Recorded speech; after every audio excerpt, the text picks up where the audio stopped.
अस्सलामुअलैकुम दोस्तों, मेरा नाम है अदील अहमद और आप देख रहे हैं अदील इन्फो टीवी। दोस्तों, आज की इस वीडियो में मैं आपको हमारी अपनी ज़मीन के चांद के बारे में बताना चाहूँगा। तो वीडियो शुरू करने से पहले आपसे रिक्वेस्ट है कि चैनल को सब्सक्राइब कर दें, बेल आइकन को दबा दें और ऑल नोटिफिकेशन को ऑन कर दें ताकि मेरी वीडियो सबसे पहले आपको मिल सके। तो चलें दोस्तों, शुरू करते हैं। दोस्तों, चांद हमारी ज़मीन का एक सियारा है। ज़मीन से कोई 2,40,000 मील दूर है। इसका कतर 2,163 मील है। चांद के मुतल्लिक इब्तदाई तहकीकात गैलीलियो ने 1609 ईस्वी में की। इसने बताया कि चांद हमारी जमीन की तरह एक कुरा है। इसने इस ख्याल का भी इजहार किया कि चांद पर पहाड़ और आतिफशां पहाड़ों के दहाने मौजूद हैं। इसमें ना हवा है और ना पानी, जिनके ना होने के बायस चांद पर जिंदगी के कोई असर नहीं पाए जाते। ये बात इंसान बरदार जहाजों के जरिए साबित हो चुकी है। दिन के वक्त इसमें सख्त गर्मी होती है और रात सर्द होती है। ये इख्तलाफ एक घंटे के अंदर वाक़या हो जाता है। दोस्तों, चांद का दिन हमारे 15 दिनों के बराबर होता है। ये जमीन के गिर्द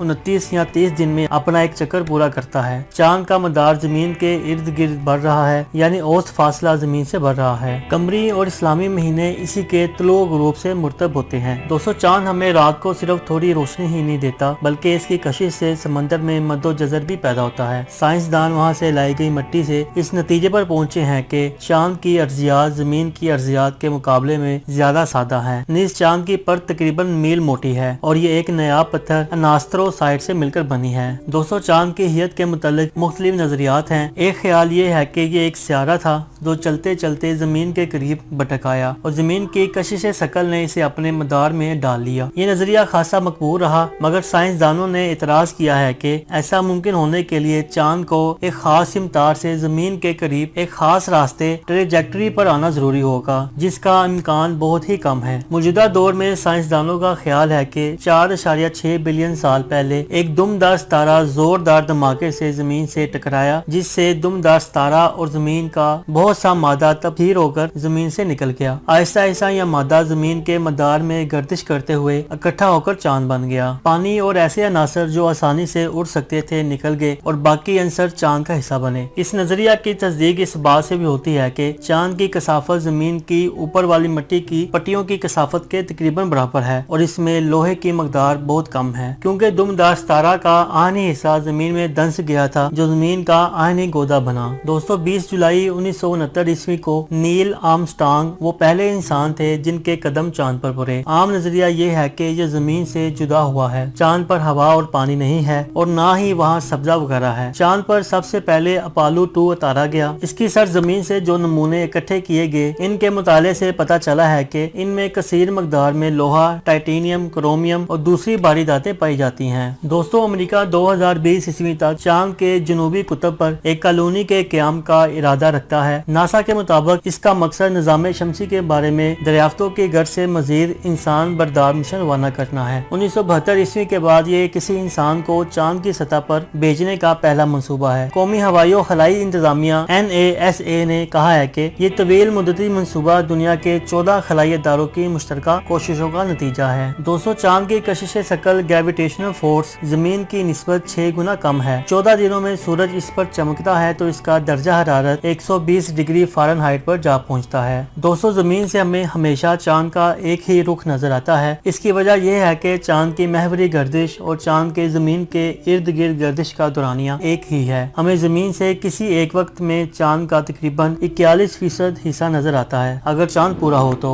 मगर ये हिस्सा कुछ बदलता है और हम मुख्तलिफ औकात में चांद का निफ से कुछ ज्यादा हिस्सा मुलाहिजा कर सकते हैं, जो 59% बनता है, मगर एक वक्त में 41% से ज्यादा नजर नहीं आ सकता। जमीन से चांद का औसत फासला 3,85,000 किलोमीटर है, जो इफ़ज़ाइश मद्दो जज़र की वजह से बढ़ रहा है। अगर जमीन चांद और सूरज के दरमियान आ जाए तो जुज़वी या मुकम्मल चांद ग्रहण लगता है। इस वक्त चांद स्याह या सुर्खी माइल नजर आता है। अगर चांद से जमीन को देखा जाए तो जमीन हमेशा आसमान में एक ही जगह नजर आती है। दोस्तों, अफ़ज़ाइश मद्दो जज़र यानी कि टाइडल एक्सेलरेशन से मुराद किसी सियारा के समंदरों के मद्दो जज़र की वजह से इसके ज़ेली सियारा के मदार का बढ़ना है। मसलन चांद की कशिश से जमीन के समंदरों पर मद्दो जज़र आता है। ये मद्दो जज़र एक तरफ तो जमीन की गर्दिश पर असरअंदाज होता है और दूसरी तरफ चांद को धकेलता है। इसे चांद का मदार हर साल 3.8 सेंटीमीटर बढ़ रहा है। मदार के बढ़ने की वजह से एक वक्त ऐसा आ सकता है जब हम जमीन से कभी मुकम्मल सूरज ग्रहण ना देख सकेंगे। फल्कियाती अंदाजों के मुताबिक अफजाइश मद्दो जज़री का अमल अमल 4.5 अरब साल से जारी है। जब से जमीन पर समंदर बने थे, चांद का जमीन से फासले का सही अंदाजा इस वजह से मुमकिन है कि 1969 ईस्वी में चांद पर साइंसदानों ने कुछ आकाश यानी रिफ्लेक्टर या आईने रख दिए थे, जिनसे जमीन से अरसाल कुर्दा लेजर शुआएं वापस आती हैं। इन शुआओं के वापस आने के वक्त से जो इंतहाई दुरुस्ती से नापा जा सकता है, ये हिसाब लगाया जा सकता है कि इस वक्त चांद का फासला कितना है। दोस्तों, इससे ये भी पता चला है कि चांद का जमीन से औसत फासला वक्त के साथ साथ बढ़ रहा है। यही हिसाब मसनूई सियारों से चांद पर लेजर शुआएं बेचकर भी लगाया जा सकता है। दोस्तों, आज की वीडियो में बस इतना ही। उम्मीद है कि आपको मेरी ये काविश पसंद आई होगी। आपसे रिक्वेस्ट है कि वीडियो को ज्यादा से ज्यादा शेयर करें ताकि दूसरे लोग भी इससे इस्तेफादा हासिल कर सकें। अपना बहुत सारा ख्याल रखिएगा और मुझे अपनी दुआओं में याद रखिएगा। अल्लाह निगहबान।